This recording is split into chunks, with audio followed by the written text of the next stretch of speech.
He wanted to go away, he wanted to go to Russia, and he wanted to go to China, and he wanted to go to Shanghai. And this plan was made together with an old friend of his, Albert Ehrenstein, who had gone to Moscow before Oskar, because Oskar couldn't manage it because of the family. During this period, he painted a splendid portrait of the president of Czechoslovakia, Thomas Masaryk, which was the first in a new kind of portraiture, perhaps best described as allegorical. My father was interested in paintings and in art all his life, and he knew the art dealer Paul Cassirer in Berlin, and in the 20s, some time or other, he had met Kokoschka at Cassirer's house, and when he found out, when he heard that Kokoschka had come to Prague, he rang him up or went to see him and invited him to come to see us at home, and that was that. Did he strike you in any particular way? Well, he was very different from people I had ever met before. I was a student, I was very young, and he impressed me, of course, enormously. Years after beginning of the war, a friend took me to King Henry's Road, and there he was with Olda, with whom he had eloped, Czechoslovakia, as a young girl, and they were together, and from then onwards we really became friends. And his works were confiscated from the German museums, along with those of many other artists, and some of them were held up to ridicule in the notorious exhibition of degenerate art that took place in Munich in 1937. Well, by 1938, when the Munich agreement happened, it was obvious to everybody what would happen. That the agreement was an illusion, and that they would walk in, that was quite certain. And he was being attacked in that time in German radio, and he was one of the degenerated artists that was proclaimed in Germany in 1937, a year earlier.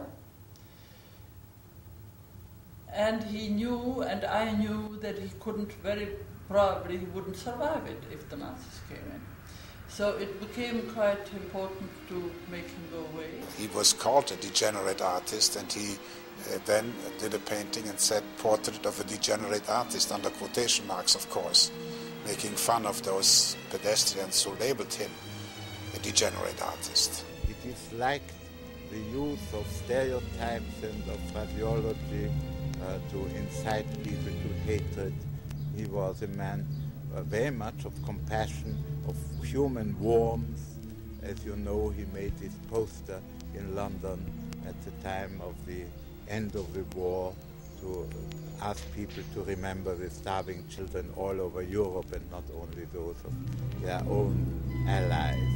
And this was always his outlook, that the worst thing was inhumanity.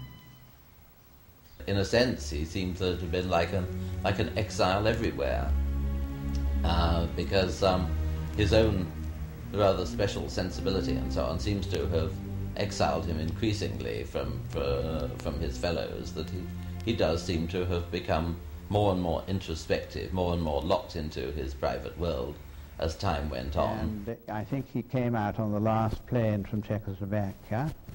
The situation in the whole of Europe was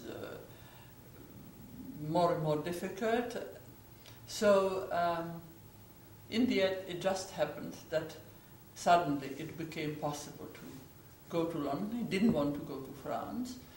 He meant really perhaps to go to the States. He had invitation from the schools in California to work in, but I think it was a good thing that he did not.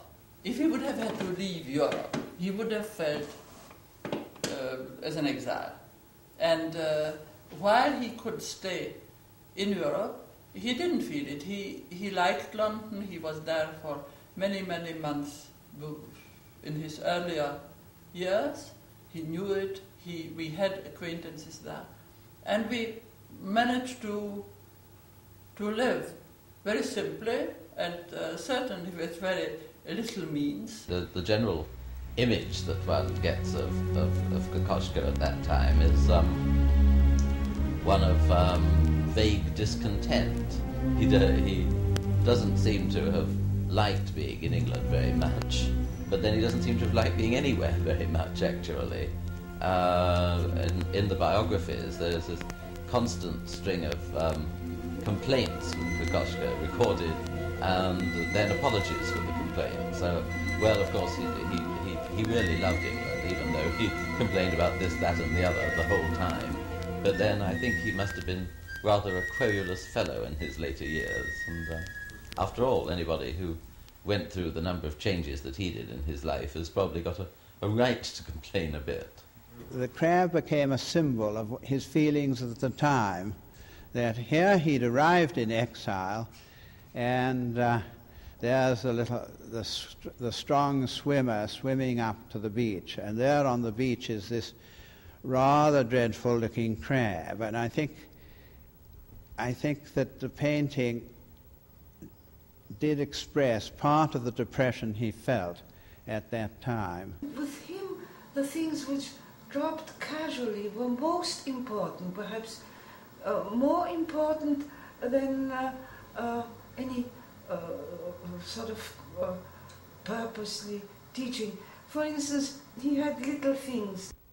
Well, these are the 6 Paul Perret watercolors which I bought between 1939 and 1940. Kokoschka spent some considerable time in Cornwall, in this rather lovely fishing village of Paul Perret. Seeing him dabbing away with the brush and taking quite a long time over it, and enormously, very, very intensive, but he didn't remain on the job for very long. He would do about 10 minutes on it. When he was painting cliffs and sea and so on, there was a little bit of doodling as well, and because it does seem to me that if you look at them very carefully, and I've owned them and looked at them so long now that I've got very accustomed to them, and I'm always discovering something new in them. Perhaps it's a face or a sort of half-finished figure. And in fact, in one of them, I discovered that he'd painted himself in alongside the cliff. I also found a face which is, from a distance, I can see Kokoschka's head up in the clouds here, but it's not easy to see it immediately. And he's looking down from above on Paul Perret. We had friends during the war, when the Blitz started, who acquired a very beautiful big house in Scotland, and we were always invited and free to go there in summer for as long as we wanted, really. We went there, he worked, he made wonderful, some of his most beautiful watercolors come from there. And he liked it very much. But after a few weeks, he suddenly said, well, I want to know what's going on. And back we went to London. He must have been worried about his family in Prague. He was very worried, yes. That was underlying everything, of course. These were years of deep depression, both personally and, of course, politically. He was worried about the fate of his sister in Prague, his brother in Vienna. When we came to London, we of course didn't bring any of our things. We lived in furnished flats, which were very indifferent furniture, and we didn't have much money. So from time to time we went to the